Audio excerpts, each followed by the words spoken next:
어머님, 요양원에서 지내시는 게 어떨까 해서요. 나 아직 멀쩡해. 혼자서도 잘 살고 있어.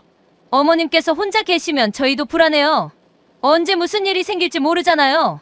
털스야, 엄마가 니한테 그렇게 부담스러웠니? 어머니, 현실적으로 생각하세요.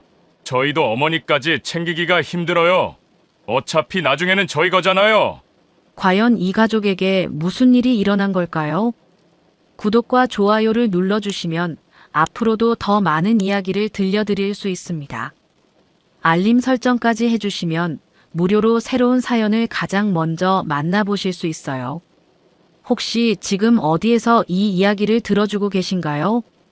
댓글로 남겨주시면 반갑게 인사드리겠습니다. 여러분과 이렇게 인사 나누는 것만으로도 하루가 따뜻해집니다. 안녕하세요.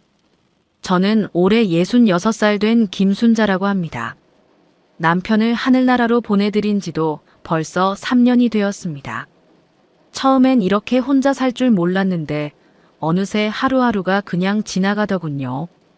아침에 일어나면 제일 먼저 하는 일이 텔레비전을 켜는 겁니다.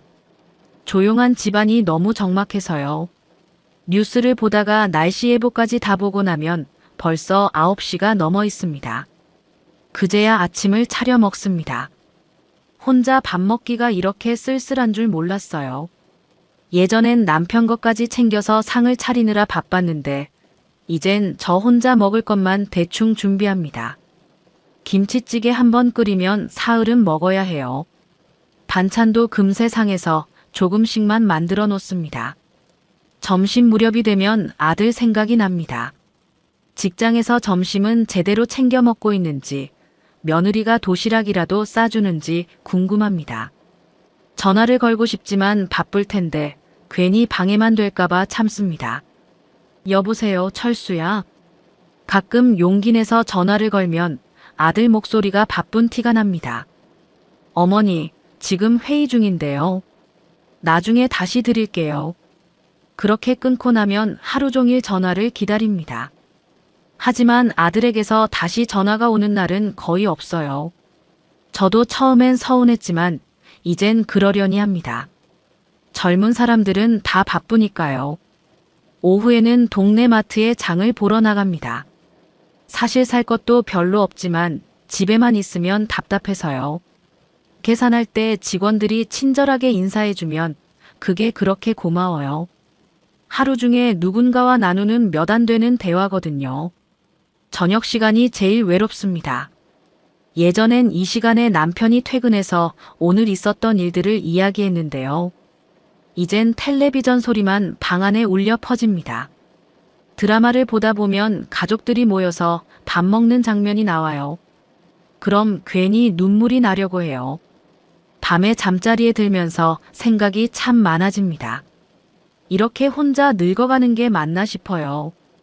아들한테 짐이 되고 싶지 않아서 혼자 살겠다고 했는데 정작 아들은 안부 인사도 뜸하니까요. 며느리는 한 달에 한 번 정도 안부 전화를 해옵니다. 어머님, 몸은 괜찮으세요?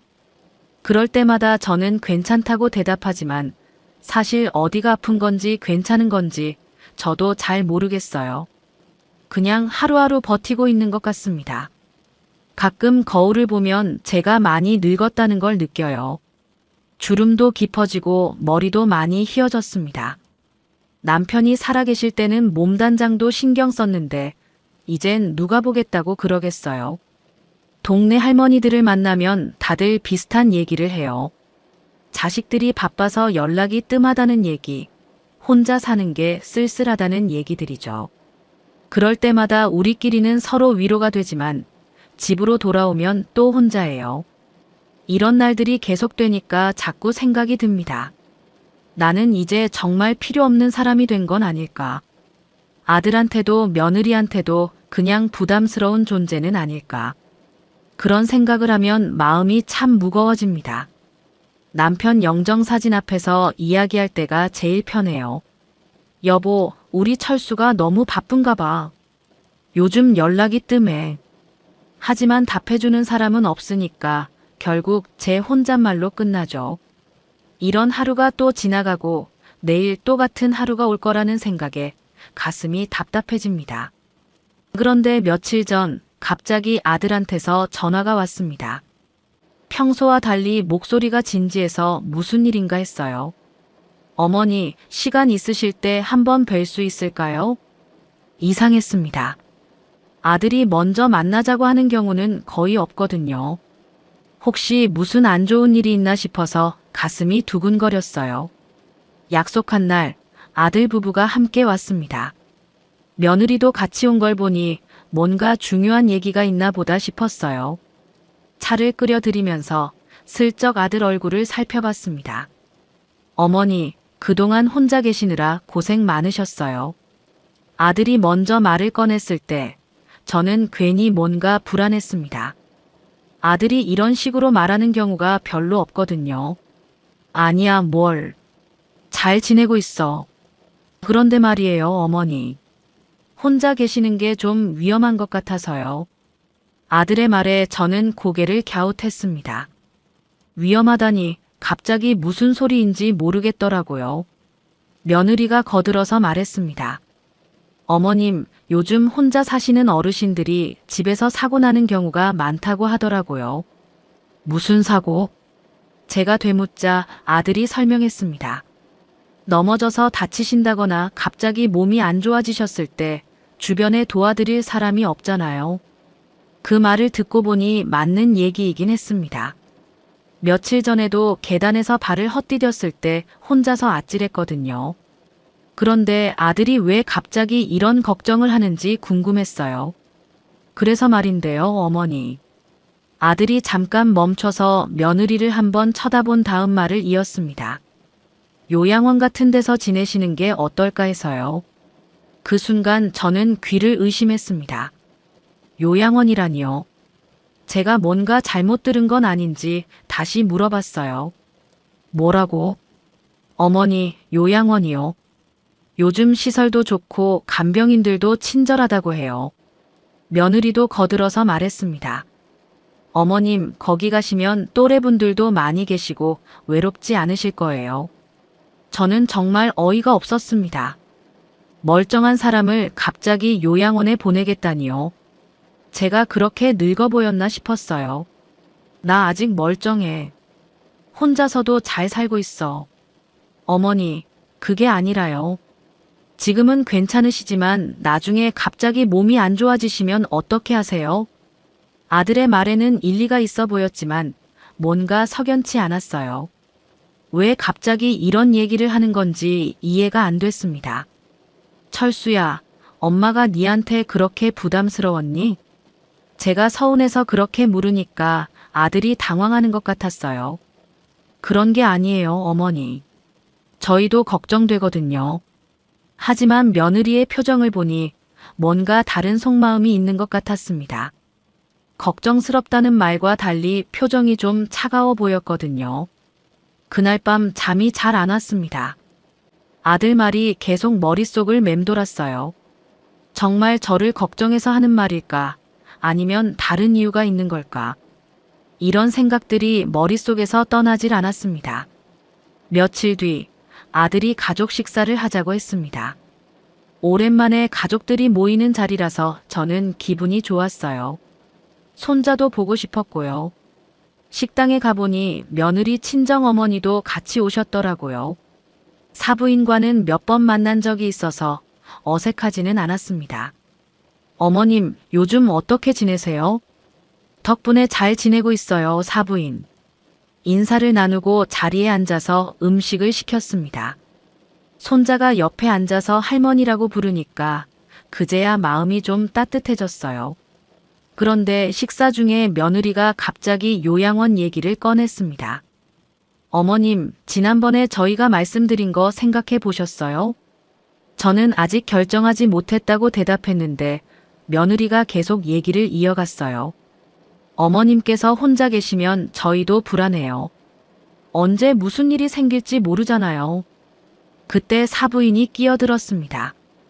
그러게 말이에요. 우리 나이 되면 조심해야죠. 며느리가 고개를 끄덕이면서 말했습니다. 맞아요. 그리고 솔직히 저희도 애 키우느라 정신없는데 어머님까지 챙기기가 힘들어요. 그 말을 듣는 순간 제 가슴이 철렁했습니다. 가족들이 모인 자리에서 이런 말을 하다니요.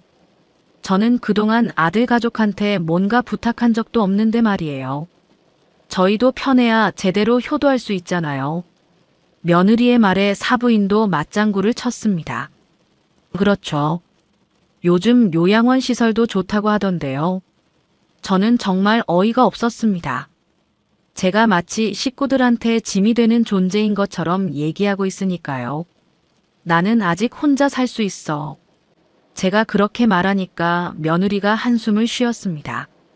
어머님, 지금은 그러셔도 나이가 드시면 어쩌실 거예요? 그때 가서 생각하면 안 되겠니?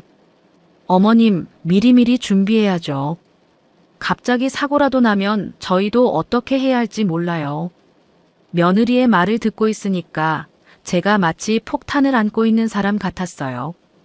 언제 터질지 모르는 위험한 존재 말이에요. 아들은 옆에서 별말 없이 듣고만 있었습니다. 평소 같으면 제 편을 들어줄 텐데 이번에는 입을 다물고 있더라고요. 손자가 갑자기 물었습니다. 할머니, 어디 가세요? 그 순간 며느리가 빨리 대답했어요. 할머니가 더 좋은 곳으로 이사 가실 거야. 저는 그 말을 듣고 눈물이 나려고 했습니다. 손자 앞에서까지 이런 얘기를 하다니요. 제가 마치 쫓겨나는 사람처럼 느껴졌어요. 식사가 끝나고 집으로 돌아오는 길에 마음이 참 무거웠습니다. 가족들이 모인 자리에서 공개적으로 망신을 당한 기분이었어요. 저는 그동안 아들 가족한테 그렇게 부담이 되는 존재였나 싶었습니다. 그날 밤 잠자리에 누워서 생각해봤어요. 정말 제가 요양원에 가야 하는 걸까? 아들 말대로 미리 준비하는 게 맞는 걸까? 하지만 아무리 생각해봐도 뭔가 억울했어요. 며칠 뒤 아들이 집으로 찾아왔습니다. 손에 뭔가 종이 뭉치를 들고 있더라고요. 어머니, 이거 한번 보세요. 아들이 내민 건 요양원 안내 브로셔였습니다. 표지에 깨끗한 건물 사진이 있고 어르신들의 행복한 노후라는 글씨가 적혀 있었어요. 여기 괜찮다고 해서 알아봤어요. 브로셔를 펼쳐보니 시설 사진들이 나와 있었습니다. 방도 깨끗하고 식당도 넓어 보였어요. 하지만 왜 이런 걸 가져왔는지 영 못마땅했습니다. 철수야, 나는 아직 결정 안 했다고 했잖아. 어머니, 그냥 한번 보시라고 가져온 거예요. 며느리도 같이 와서 브로셔를 들춰가며 설명했습니다. 어머님, 여기 보세요. 운동 프로그램도 있고 취미 활동도 할 수 있어요. 난 집에서도 운동해. 어머님, 여기서는 또래분들과 함께 하니까 더 재미있으실 거예요. 며느리가 계속 설득하는데 저는 자꾸 마음이 불편했어요.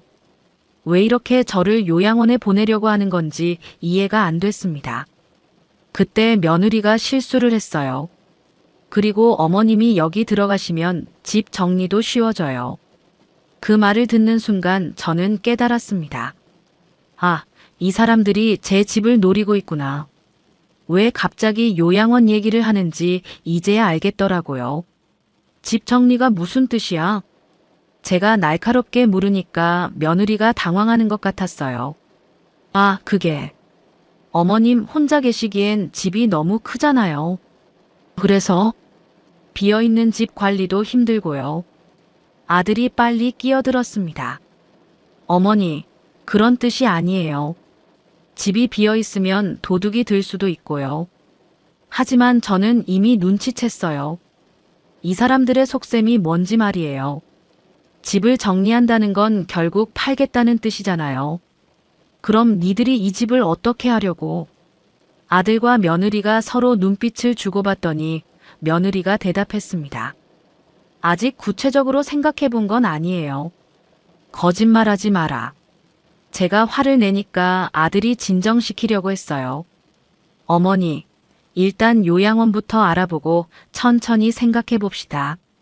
하지만 저는 이미 이 사람들을 믿을 수 없었어요. 저를 요양원에 보내고 집은 자기들이 처분하려는 게 뻔했으니까요. 그날 저녁 혼자 있으면서 생각해봤습니다. 남편이 평생 고생해서 마련한 이 집을 아들이 이렇게 쉽게 빼앗으려고 하다니. 그동안 효자인 줄 알았는데 이런 속셈이 있었다니 너무 서운했어요. 며느리의 그 말이 계속 머릿속을 맴돌았습니다. 집 정리도 쉬워져요. 얼마나 오래전부터 이런 계획을 세웠을까. 저를 걱정한다고 하면서 사실은 제 재산을 노리고 있었던 거네요. 남편 영정 앞에서 말했어요. 여보, 우리 철수가 이럴 줄 몰랐어. 하지만 답은 없고 저는 혼자서 이 상황을 해결해야 했습니다. 며칠 뒤 아들이 또 전화를 했습니다. 어머니, 요양원 한번 보러 가봅시다. 저는 거절하고 싶었지만 아들이 계속 설득했어요. 그냥 구경만 해보는 거예요. 보시고 마음에 안 들면 안 가셔도 되고요. 결국 저는 따라가기로 했습니다. 한번 보고 확실히 거절하려고요. 약속한 날 아침, 아들 부부가 차로 데리러 왔습니다. 뒷자리에 앉아서 창밖을 보는데 마음이 무거웠어요. 정말 구경만 하고 올 수 있을까 싶었습니다. 며느리가 앞자리에서 말했습니다. 어머님, 거기 시설 정말 좋다고 해요. 응. 저는 대답을 짧게 하고 계속 창밖을 봤어요. 익숙한 동네를 지나면서 점점 멀어지는 게 마치 제가 고향을 떠나는 기분 같았습니다. 어머니, 괜히 부담 갖지 마세요. 그냥 한번 보는 거니까요. 아들의 말에도 저는 뭔가 불안했어요. 정말 구경만 하고 올 건지 확신이 서지 않았거든요. 차가 시내를 벗어나 외곽으로 향했습니다. 주변이 점점 한적해지더니 큰 건물이 하나 나타났어요. 은빛마을 요양원이라는 간판이 보였습니다. 여기가 그 요양원이에요. 차에서 내려서 보니 생각보다 건물이 컸습니다. 정원도 잘 가꿔져 있고 깨끗해 보였어요. 하지만 저는 여기가 제가 살 곳이라는 생각에 가슴이 답답했습니다. 현관으로 들어가니 안내 데스크에서 직원이 웃으며 맞아줬어요. 안녕하세요. 오늘 견학 오신 분들이시죠? 아들이 대답했습니다. 네, 전화로 약속했었어요. 원장님께서 기다리고 계세요. 이쪽으로 오세요. 직원을 따라 걸어가면서 복도를 둘러봤습니다. 벽에는 어르신들의 활동 사진들이 붙어 있었어요. 다들 밝게 웃고 계시는 모습이었지만 저는 전혀 밝은 기분이 들지 않았습니다. 원장실 앞에 도착했을 때 저는 갑자기 뒤돌아서 나가고 싶었어요. 하지만 이미 여기까지 온 이상 어쩔 수 없었습니다. 아들이 문을 노크했습니다. 들어오세요. 방 안에서 들려온 목소리가 뭔가 익숙했는데 누구인지는 기억이 나지 않았어요. 문이 열리자 중년 여성이 일어나서 저희를 맞았습니다. 그런데 그 순간 저는 깜짝 놀랐어요. 제가 아는 사람이었거든요. 어머, 순자 언니. 원장이 저를 알아보고 반갑게 인사했습니다. 알고 보니 제가 젊었을 때 같은 동네에 살던 후배였어요. 영희야, 여기서 웬일이야? 갑작스러운 만남에 저도 놀라고 아들도 당황하는 것 같았어요. 며느리는 우리 대화를 이해 못하는 표정이었고요. 영희가 제 표정을 자세히 보더니 뭔가 눈치채는 것 같았어요. 언니, 몸이 많이 안 좋으세요? 아니야, 멀쩡해. 그럼 왜? 영희의 말끝이 흐려졌습니다. 제 표정을 보니 뭔가 사정이 있다는 걸 알아차린 것 같았어요. 저도 옛 친구 앞에서 솔직하게 얘기하고 싶었지만 아들 앞에서는 말하기가 어려웠습니다. 며느리가 빨리 끼어들었어요. 원장님, 어머님이 혼자 계시니까 저희가 걱정되어서요. 영희가 고개를 끄덕이면서도 제 눈을 계속 바라봤습니다. 예전부터 눈치가 빨랐던 영희였거든요. 그렇구나. 언니, 그럼 시설 구경부터 해볼까? 영희가 저희를 안내하기 시작했습니다. 복도를 걸으면서 이곳저곳을 보여주더라고요. 식당도 보고 프로그램실도 봤습니다. 여기서 어르신들이 취미 활동도 하시고 운동도 하세요. 시설은 정말 깨끗했습니다. 어르신들도 편안해 보이셨고요. 하지만 저는 여기서 살고 싶다는 생각이 전혀 들지 않았어요. 개인실도 구경했습니다. 방은 작았지만 필요한 건 다 있었어요. 침대, 옷장, 작은 책상까지 말이죠. 언니, 여기서 지내시면 외롭지 않으실 거예요. 영희의 말에 저는 그냥 고개만 끄덕였습니다. 사실 지금 제 집이 훨씬 넓고 편한데 왜 여기서 살아야 하는지 이해가 안 됐거든요. 구경이 끝나고 다시 원장실로 돌아왔을 때 영희가 차를 끓여주었습니다. 어떠세요? 마음에 드시나요? 아들이 먼저 대답했어요. 시설이 정말 좋네요. 어머니도 만족하실 것 같은데요. 하지만 저는 아무 말하지 않았습니다. 영희가 저를 빤히 쳐다보더라고요. 언니, 정말 여기 오고 싶어? 그 질문에 저는 답하기 곤란했습니다. 솔직히 오고 싶지 않았거든요. 하지만 아들 앞에서 그렇게 말하기도 어려웠어요. 며느리가 영희에게 물었습니다. 원장님, 입소 절차는 어떻게 되나요? 서류 준비해서 가져오시면 되는데 급하신 건 아니죠? 아들이 대답했어요. 아니요, 급한 건 아니고 미리 알아보는 거예요. 그때 영희가 의미심장한 표정으로 말했습니다. 그럼 언니가 충분히 생각해 보시고 결정하세요. 저는 그 말에서 뭔가 다른 의미를 느꼈어요. 영희가 제 마음을 알고 있는 것 같았거든요. 면담이 끝나고 나올 때 영희가 저에게 명함을 건넸습니다. 언니, 언제든 궁금한 거 있으면 연락해. 명함을 받으면서 영희의 눈을 봤는데 뭔가 걱정스러운 표정이었어요. 차를 타고 집으로 돌아오는 길에 아들이 물었습니다.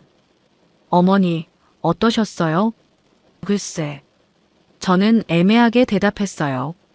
시설은 좋았지만 여기서 살고 싶지는 않았거든요. 며느리가 말했어요. 원장님이 어머님 아시는 분이라니 다행이에요. 집에 도착해서 혼자 남았을 때 저는 영희가 준 명함을 다시 봤습니다. 뒷면에 작은 글씨로 뭔가 적혀 있더라고요. 언니, 나중에 따로 연락 주세요. 그 글을 보고 저는 영희가 뭔가 눈치챈 게 분명하다고 생각했어요. 예전부터 눈치 빠른 애였으니까 말이에요. 그날 밤 잠자리에 들면서 생각해봤습니다. 영희를 만난 건 정말 뜻밖이었어요. 하지만 한편으로는 다행이라는 생각도 들었습니다. 적어도 이 상황을 이해해줄 사람이 한 명은 있으니까요. 남편 영정 앞에서 중얼거렸어요. 여보, 영희를 만났어. 기억나지? 예전에 우리 밑에 살던 그 애. 물론 대답은 없었지만 제 마음은 조금 가벼워진 기분이었습니다. 며칠 뒤 저는 영희에게 전화를 걸었습니다. 명함 뒷면에 적힌 글 때문에 계속 신경이 쓰였거든요. 영희야, 나 순자야. 언니, 연락 주실 줄 알았어요. 영희의 목소리가 반가웠습니다. 오랜만에 제 마음을 털어놓을 사람이 생긴 기분이었어요. 혹시 시간 되면 만날 수 있을까? 물론이죠. 언니, 내일 오후에 시간 되세요? 다음 날 오후 요양원 근처 카페에서 만나기로 했습니다. 영희가 먼저 와서 기다리고 있더라고요. 언니, 여기 앉아요. 자리에 앉아서 커피를 마시며 이런저런 얘기를 나눴습니다. 서로 지난 30년간의 안부를 물어봤어요.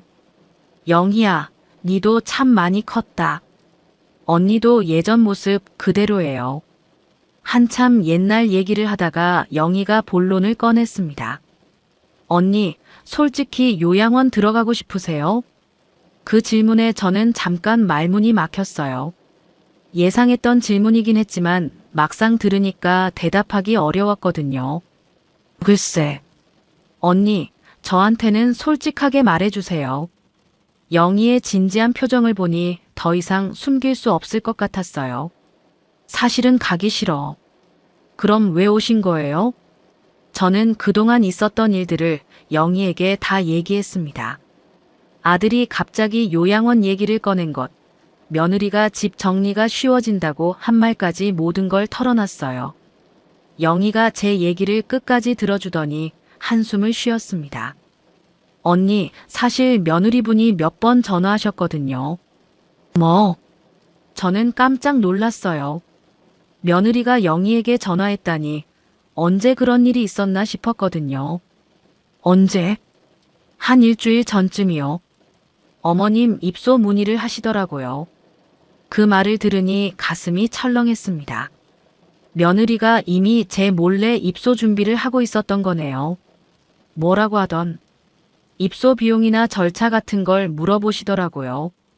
영희가 잠깐 머뭇거리더니 조심스럽게 말을 이었습니다. 그런데 언니, 좀 이상한 게 있었어요. 뭐가? 며느리분이 집 문제를 자주 물어보시더라고요. 저는 예상했던 얘기가 나오니까 화가 났습니다. 역시 제 짐작이 맞았던 거예요. 집이 어떻다고? 어머님 집이 넓고 좋다고, 어머님이 여기 오시면 관리가 어떻게 될 거냐고 그러시더라고요. 영희의 말을 듣고 있으니 머리가 어지러웠어요. 며느리가 제 집을 벌써 노리고 있었던 거네요. 또 뭐라고 했어? 집을 비워두기는 아깝다고 좋은 활용 방안이 있을 거라고 하시더라고요. 저는 정말 어이가 없었습니다. 저를 요양원에 보내놓고 제 집을 자기들이 차지하려는 게 뻔했으니까요. 언니, 그래서 제가 좀 이상하다 생각했어요. 영희도 며느리의 속셈을 눈치챈 거였습니다. 보통은 어머님 걱정을 하시는데 집 얘기를 더 많이 하시더라고요. 저는 이제야 상황이 명확해졌어요. 아들 부부가 저를 요양원에 보내려는 진짜 이유를 알게 된 거죠. 영희야, 그럼 내가 어떻게 해야 할까? 언니, 일단 성급하게 결정하지 마세요. 영희가 제 손을 잡으면서 진심 어린 조언을 해줬습니다. 요양원은 정말 본인이 원할 때 와야 하는 거예요.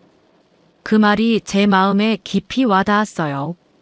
그동안 아들 말에 떠밀려서 결정하려고 했는데 정작 제 의견은 제대로 생각해보지 못했거든요. 카페에서 나오면서 영희가 말했어요. 언니, 언제든 도움 필요하면 연락하세요. 고마워, 영희야. 집으로 돌아오는 길에 마음이 복잡했습니다. 며느리의 속셈을 확인하니까 화가 났지만 한편으로는 영희 같은 친구가 있어서 다행이라는 생각도 들었어요. 며칠 뒤 아들이 또다시 찾아왔습니다. 이번에는 혼자 왔더라고요. 어머니, 요양원은 어떻게 생각하고 계세요? 저는 영희에게서 들은 얘기 때문에 아들을 보는 시각이 달라져 있었습니다. 아직 결정 못했어. 어머니, 시설도 좋고 원장님도 아시는 분인데 왜 망설이세요? 아들이 조금 답답해하는 것 같았어요. 아마 빨리 결정이 나기를 바랐을 거예요. 철수야, 솔직히 말해봐. 네가 날 요양원에 보내려는 진짜 이유가 뭐야? 제가 직접적으로 물으니까 아들이 당황하는 표정을 지었습니다. 어머니, 무슨 말씀이세요? 어머니 걱정돼서 그러는 거죠. 정말 그것뿐이야? 그럼 또 다른 이유가 있을 것 같으세요? 아들이 되레 반문하더라고요. 하지만 저는 이미 며느리가 영희에게 한 말들을 알고 있었습니다. 철수야, 며느리가 요양원에 전화했다며. 그 말을 듣는 순간 아들의 표정이 굳어졌어요. 예상하지 못한 얘기였나 봅니다. 어떻게 아세요? 원장이 내 친구라고 했잖아. 아들이 잠깐 말을 못하더니 변명을 시작했습니다. 그건 미리 알아보려고 한 거예요. 집 얘기도 했다며. 제가 핵심을 찔렀더니 아들이 완전히 당황했어요. 어머니, 그건 집을 어떻게 하려고. 저는 더 이상 돌려서 얘기하고 싶지 않았어요. 속 시원하게 다 얘기하고 싶었거든요. 아들이 한참 고민하더니 결국 본심을 드러냈습니다. 어머니, 솔직히 말씀드릴게요. 응, 말해봐. 이 집이 너무 크잖아요. 어머니 혼자 쓰기에는요. 역시 제 짐작이 맞았습니다. 아들도 결국 집을 노리고 있었던 거예요. 그래서 팔아서 요양원 비용으로 쓰고 남는 돈은 저희가 관리해 드리려고요. 아들의 말을 듣고 있으니 기가 막혔어요. 요양원 비용은 핑계고 결국 집을 팔아서 돈을 가져가겠다는 뜻이었거든요. 네가 관리한다고? 네, 어머니. 저희가 잘 관리해 드릴게요. 그 말이 얼마나 뻔뻔한지 모르겠어요. 제 재산을 자기들이 관리하겠다니 말이에요. 철수야, 네 아버지가 평생 고생해서 마련한 집인데 그렇게 쉽게 처분하라고. 어머니, 지금 시세가 좋을 때 파는 게 나아요. 아들은 여전히 경제적인 논리로 저를 설득하려고 했어요. 그럼 내가 요양원 가기 싫다고 하면? 어머니, 왜 가기 싫으세요? 시설도 좋고 안전하잖아요. 난 내 집에서 살고 싶어. 어머니, 현실적으로 생각하세요. 나이 드시면 더 힘들어져요. 아들의 태도가 점점 차가워지는 게 느껴졌어요. 제가 협조하지 않으니까 짜증이 나는 모양이었습니다. 철수야, 엄마 말이 그렇게 듣기 싫어. 어머니께서 너무 고집 부리시는 것 같아서요. 그 순간 저는 정말 서운했어요. 제가 언제부터 고집 부리는 사람이 되었나 싶었거든요. 고집이라니. 어머니, 저희도 어머니 걱정되니까 하는 말이에요. 하지만 아들의 말에서는 걱정보다는 불만이 더 많이 느껴졌습니다. 알겠어. 더 생각해 볼게. 언제까지요? 아들이 기한을 정하려고 하더라고요. 왜 그렇게 급해? 어머니, 미루다가 정말 문제 생기면 어떻게 해요? 결국 그날 아들은 제가 확답을 주지 않자 좀 언짢은 표정으로 돌아갔어요. 저는 아들의 변한 모습에 마음이 아팠습니다. 며칠 뒤 며느리가 혼자 찾아왔습니다. 평소와 달리 정중한 태도였어요. 어머님, 안녕하세요. 왔니? 철수는 어디 있어? 남편은 회사에 있고 저 혼자 왔어요. 며느리가 과일을 들고 왔더라고요.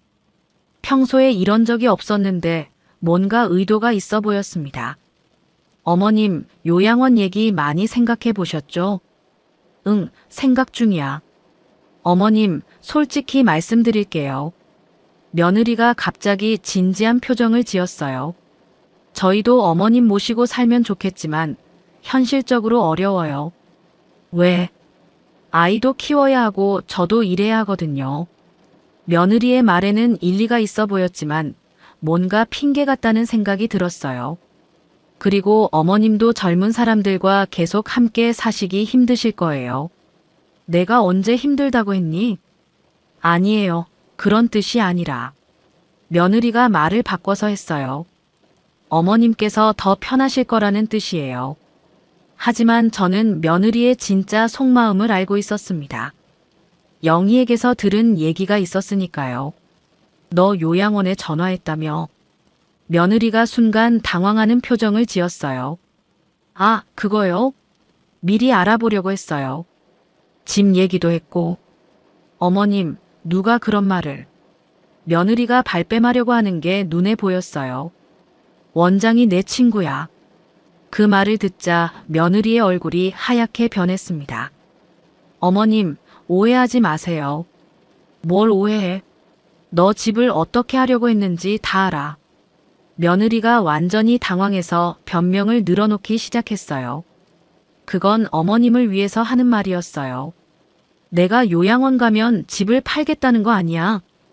어머님, 빈집을 그냥 둘 수는 없잖아요. 결국 며느리도 본심을 드러내기 시작했어요. 관리비도 나가고 세금도 내야 하고요. 그럼 니들이 이사 오면 되잖아.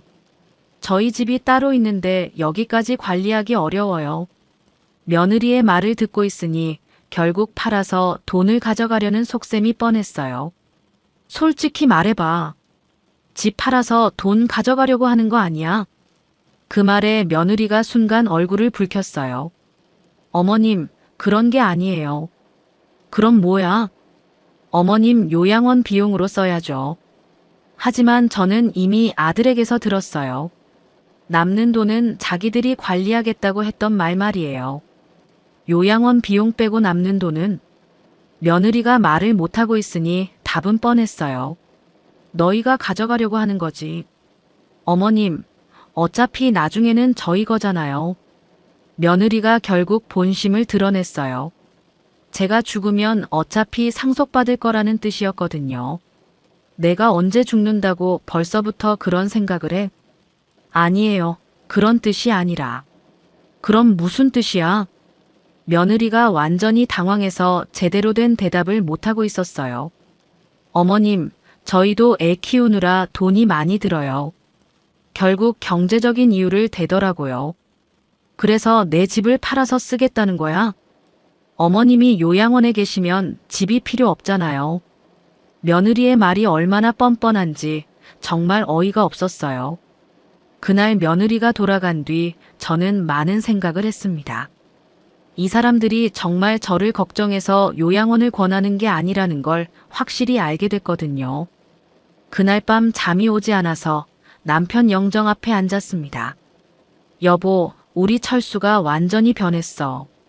남편 사진을 보면서 그동안 있었던 일들을 다 얘기해 드렸어요. 물론 대답은 없었지만 혼자 중얼거리는 게 마음이 좀 편했습니다. 내가 이렇게 당하고만 있을 수는 없겠어. 그때 결심했어요. 더 이상 당하고만 있지 말고 적극적으로 대응해야겠다고 말이에요. 다음 날 아침 일찍 영희에게 전화를 걸었습니다. 영희야, 나야. 언니, 무슨 일이세요? 목소리가 왜 그래요? 영희야, 부탁이 하나 있어. 뭔데요? 며느리가 너한테 전화한 내용 혹시 녹음된 게 있을까? 영희가 잠깐 생각하더니 대답했어요. 언니, 요양원에서는 모든 상담 전화를 녹음해요. 그 말을 듣고 저는 희망이 보였어요. 그럼 그 녹음 파일을 들을 수 있을까? 물론이죠. 언니가 당사자시니까요. 영희가 흔쾌히 도와주겠다고 했어요. 언니, 그런데 왜 갑자기 그런 걸 원하세요? 저는 영희에게 제 계획을 말했습니다. 더 이상 속수무책으로 당하고 있을 수는 없다고, 며느리의 속셈을 명확히 밝혀내고 싶다고 말이에요. 언니, 정말 그렇게 하실 거예요? 응, 이제 참을 수 없어. 알겠어요. 내일 오후에 요양원으로 오세요. 다음 날 오후 요양원에 가서 영희를 만났습니다. 영희가 준비해 놓은 녹음 파일을 들어봤어요. 며느리의 목소리가 선명하게 들렸습니다. 원장님, 어머님 집이 꽤 크거든요. 좋은 동네에 있고요. 그러시군요. 어머님이 거기 입소하시면 집 관리는 어떻게 하죠? 영희의 목소리도 들렸어요. 보통은 가족분들이 결정하시는데요. 빈집을 그냥 두기는 아깝잖아요. 며느리의 속마음이 고스란히 녹음되어 있었어요. 좋은 활용 방안이 있을 것 같은데 어떻게 생각하세요? 녹음을 다 들은 뒤 저는 영희에게 물었습니다. 이거 복사해서 가져갈 수 있을까? 당연하죠, 언니. 영희가 USB의 파일을 복사해서 줬어요. 언니, 정말 이걸로 뭘 하실 거예요? 응, 가족들한테 진실을 알려줄 거야. 조심하세요, 언니. 영희가 걱정스러운 표정으로 말했어요. 집으로 돌아와서 저는 계획을 세웠습니다. 언제 어떻게 이 녹음을 공개할지 말이에요. 마침 다음 주가 남편 제3주기였거든요. 친척들이 모이는 자리가 있을 예정이었어요. 그때가 기회야. 저는 혼자 중얼거렸습니다. 가족들이 모인 자리에서 며느리의 진짜 모습을 보여주기로 결심했어요. 며칠 동안 저는 마음의 준비를 했습니다. 쉬운 일은 아니겠지만 더 이상 속을 수는 없었어요. 그동안 저는 조용히 지내면서 며느리와 아들의 행동을 지켜봤습니다. 며느리는 여전히 제 앞에서는 상냥한 척했지만 전화 통화할 때는 다른 사람이 되더라고요. 어느 날 며느리가 친구와 통화하는 걸 우연히 들었어요. 응, 시어머니 요양원 보내는 거 거의 확정이야. 저는 문 뒤에서 귀를 기울였습니다. 집도 좋은 시기에 처분할 수 있을 것 같아. 그 말을 듣고 저는 확신했어요. 제 결심이 틀리지 않았다는 걸 말이에요. 제3주기 전날 저는 영희에게 다시 연락했습니다. 영희야, 내일 우리 남편 제3주기야. 아, 그렇구나. 언니 힘들겠어요. 친척들이 다 올 예정이야. 언니, 내일 정말 하실 거예요? 응, 이제 미룰 수 없어. 영희가 마지막으로 당부했어요. 언니, 너무 감정적으로 하지 마시고 차근차근 하세요. 알겠어. 고마워, 영희야.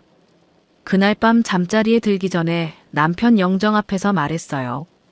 여보, 내일이면 모든 게 끝날 거야.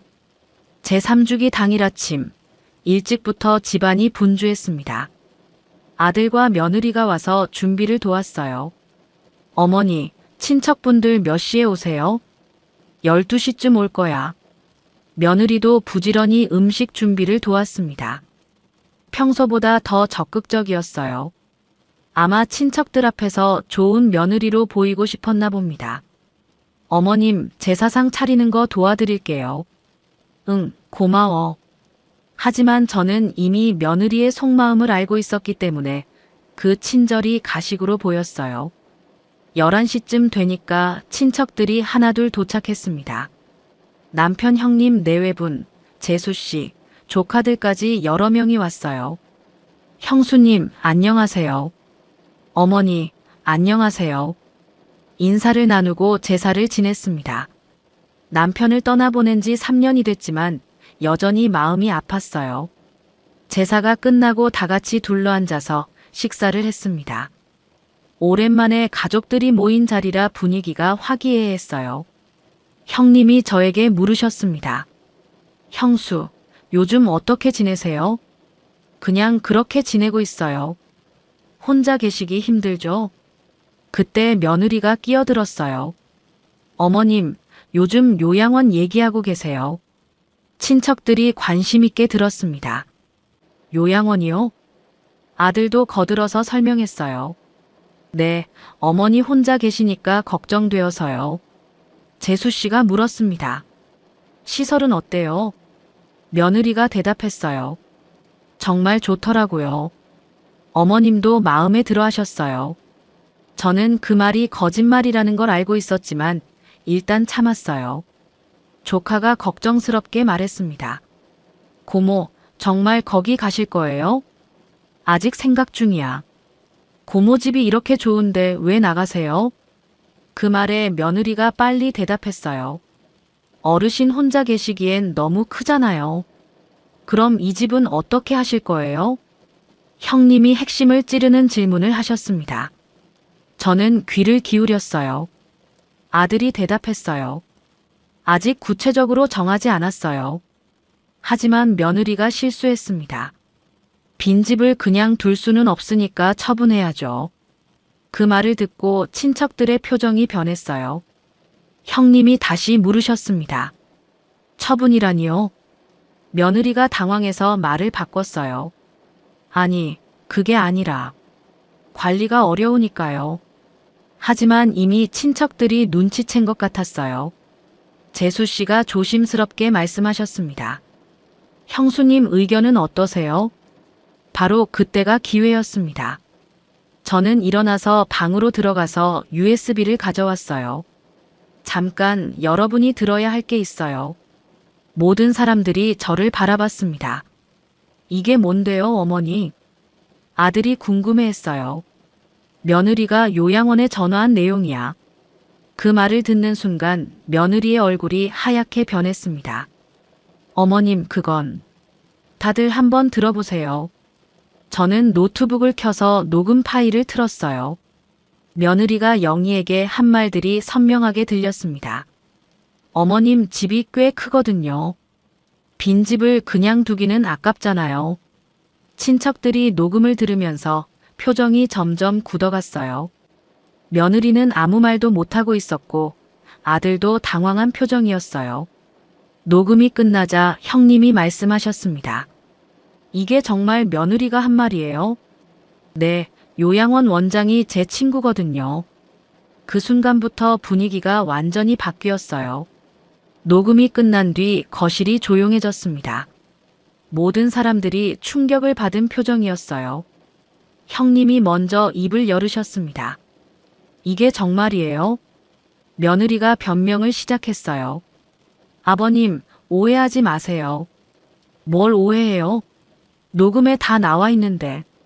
재수 씨도 화난 목소리로 말씀하셨어요. 형수님을 요양원에 보내서 집을 처분하려고 했다는 거예요? 아들이 급하게 변명했습니다. 고모, 그런 게 아니에요. 그럼 뭐예요? 조카가 따지듯 물었어요. 할머니 걱정돼서 한 거라면서 왜 집 얘기를 그렇게 했어요? 며느리가 얼굴이 빨갛게 달아올라서 소리쳤어요. 저희도 살아야죠. 애도 키워야 하고. 그 말을 듣는 순간 모든 사람들이 더욱 놀랐어요. 형님이 엄한 목소리로 말씀하셨습니다. 그러니까 어머니 재산을 노린 거군요. 아니에요. 며느리가 부인했지만 이미 모든 게 드러난 상황이었어요. 저는 차분하게 말했습니다. 여러분, 제가 왜 이 얘기를 꺼냈는지 아시겠죠? 형수님 말이 맞아요. 재수 씨가 제 편을 들어주셨어요. 이런 식으로 속이면서 요양원에 보내려고 했다니. 그때 며느리가 완전히 화를 내며 본색을 드러냈어요. 어차피 나중에는 저희 거잖아요. 그 말에 모든 친척들이 경악했습니다. 형님이 버럭 소리를 지르셨어요. 뭐라고? 어머니가 살아계시는데 그런 소리를 해? 시어머니 혼자서 이렇게 큰 집에 살 이유가 없잖아요. 며느리가 막말을 쏟아내기 시작했어요. 저희는 전세집에 살면서 아이 키우느라 힘든데 혼자서 이런 집에 사시는 게 말이 돼요? 조카가 분노에 차서 말했어요. 할머니가 평생 고생해서 마련한 집인데 그게 무슨 소리예요? 고생은 저희도 하고 있어요.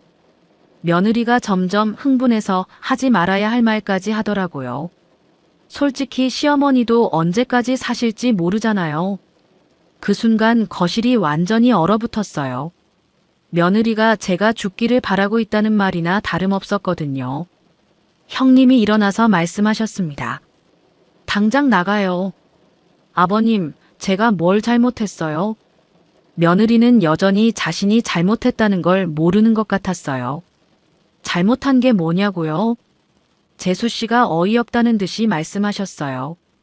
어머님을 속여서 요양원에 보내고 집을 빼앗으려 했잖아요. 빼앗는 게 아니라 활용하려는 거죠. 며느리는 끝까지 변명만 늘어났어요. 아들도 이제서야 상황이 심각하다는 걸 깨달은 것 같았어요. 미안해요, 모든 분들. 하지만 이미 늦었어요. 친척들의 시선이 아들에게도 차가워졌거든요. 조카가 아들에게 물었습니다. 삼촌도 이 계획을 알고 있었어요? 아들이 머뭇거리며 대답했어요. 그냥 어머니를 위해서. 거짓말하지 마세요. 조카가 화를 내며 소리쳤어요. 할머니한테서 집을 빼앗으려고 한 거 아니에요? 그때 며느리가 마지막으로 독한 말을 했어요. 어차피 우리가 모시는 것도 한계가 있어요. 그럼 모시지 마. 형님이 버럭 소리를 지르셨어요. 앞으로 우리가 형수님을 모실 테니까 신경 쓰지 마요. 며느리와 아들이 결국 집을 나갔습니다. 저는 친척들 앞에서 모든 진실이 밝혀져서 후련했어요. 형님이 제 손을 잡으시며 말씀하셨습니다. 형수, 고생 많았어요. 그날 저녁 친척들이 모두 돌아간 뒤 저는 남편 영정 앞에 앉아서 말했어요.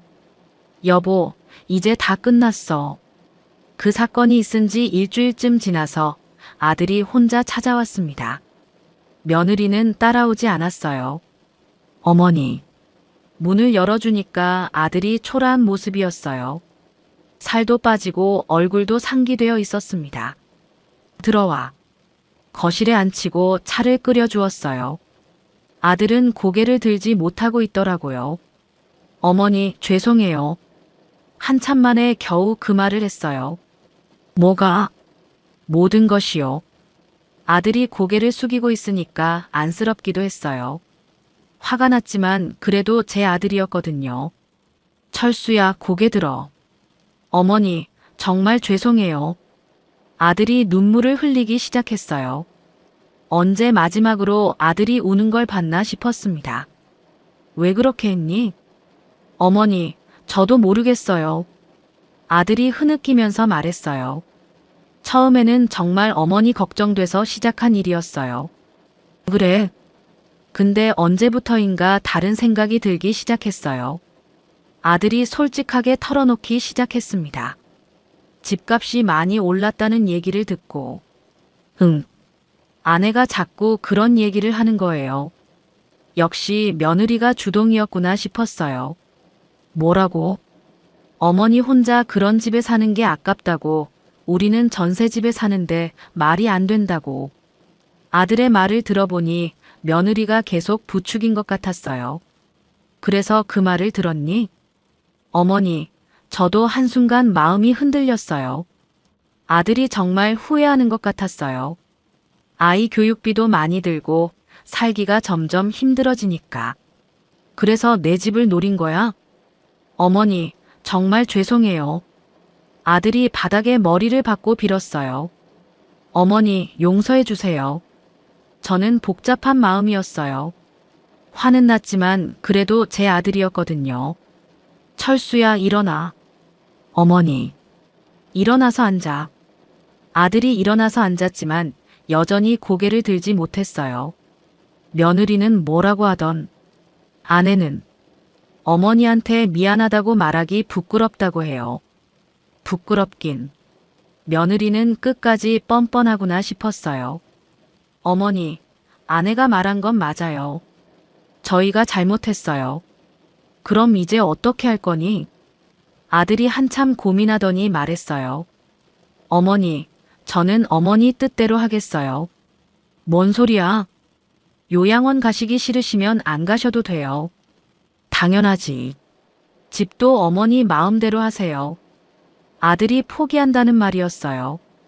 철수야, 니는 어떻게 살 거니? 저희끼리 알아서 살겠어요. 그 말을 들으니까 마음이 좀 안쓰럽기도 했어요. 그래도 제 아들인데 말이에요. 며느리랑은 어떻게 할 거야? 어머니, 사실은.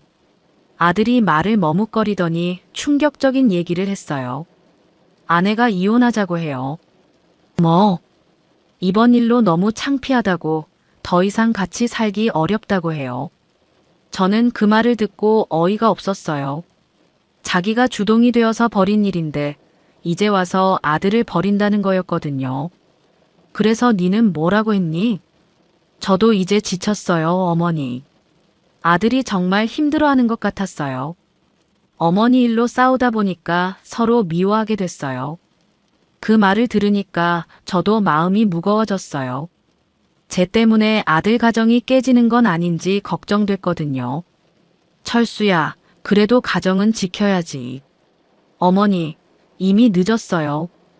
아들이 완전히 의기소침해 있었어요. 그날 아들이 돌아간 뒤 저는 많은 생각을 했습니다. 제가 진실을 밝혀서 통쾌하긴 했지만 아들 가정이 망가지는 걸 원한 건 아니었거든요. 그 일이 있은 지 한 달쯤 지났을 때 아들이 정말 이혼했다는 소식을 들었습니다. 며느리가 아이를 데리고 친정으로 갔다고 하더라고요. 아들은 혼자 원룸에서 지내고 있었어요. 가끔 안부 전화를 했는데 목소리가 많이 침울했습니다. 어머니, 잘 지내고 계세요? 응, 너는? 저는 그냥 지내고 있어요. 아들의 목소리에서 후회가 느껴졌어요. 그런데 어느 날 뜻밖의 손님이 찾아왔습니다. 며느리의 친정어머니인 사부인이었어요. 사부인, 웬일이세요? 사부인, 죄송해서 어떻게 찾아올 엄두를 냈는지 모르겠어요. 사부인이 정말 미안해하는 표정이었어요. 우리 딸이 정말 잘못했어요. 이미 다 지나간 일이에요. 사부인, 우리 딸 때문에 철수까지. 사부인이 눈물을 흘리시더라고요. 사부인도 힘드시겠어요. 우리 딸이 어렸을 때부터 욕심이 많았어요. 사부인이 며느리 어릴 적 얘기를 해주셨어요. 제가 잘못 키운 것 같아요. 그런 말씀 마세요. 저는 사부인이 안쓰러웠어요. 딸 때문에 이렇게 고생하시는 게 말이에요. 사부인, 손주는 어떻게 지내요? 아이가 아빠를 찾아요. 그런데 우리 딸은 만나지도 못하게 해요. 그 말을 듣고 저는 마음이 아팠어요. 손주가 아빠를 그리워할 텐데 말이에요. 사부인, 아이만큼은 아빠를 만날 수 있게 해주세요. 제가 딸한테 말해볼게요. 사부인이 돌아가신 뒤 저는 영희에게 연락했어요. 영희야, 고마워. 언니, 뭐가요? 네 덕분에 진실을 밝힐 수 있었어. 언니가 용기를 내셨기 때문이에요. 영희와 통화를 하면서 저는 많은 걸 깨달았습니다. 며칠 뒤 아들에게 전화를 걸었어요. 철수야, 오늘 저녁에 집에 와서 밥 먹어. 어머니, 네 좋아하는 갈비찜 해놨어. 그날 저녁 아들이 오랜만에 집에 왔어요. 많이 야위어 보였습니다. 어머니, 맛있어요. 많이 먹어. 식사를 하면서 저는 아들에게 말했어요. 철수야, 손주 보고 싶지? 아들이 젓가락을 멈췄어요. 어머니, 아이는 죄가 없잖아. 그래도 전처가 만나지 말라고 해요. 내가 사부인한테 얘기해 볼게. 어머니께서? 손주는 할머니 거도 있어. 저는 아들을 위해서라도 손주와 만날 수 있게 해주고 싶었어요. 그 뒤로 여러 번 중재를 통해서 아들이 한 달에 2번 정도는 아이를 만날 수 있게 됐습니다. 지금은 저와 아들, 그리고 영희와 함께 가끔 만나서 지내고 있어요. 아들도 많이 반성하고 있고, 저도 혼자 사는 게 그리 나쁘지 않다는 걸 알게 됐습니다. 요양원에는 결국 가지 않았어요.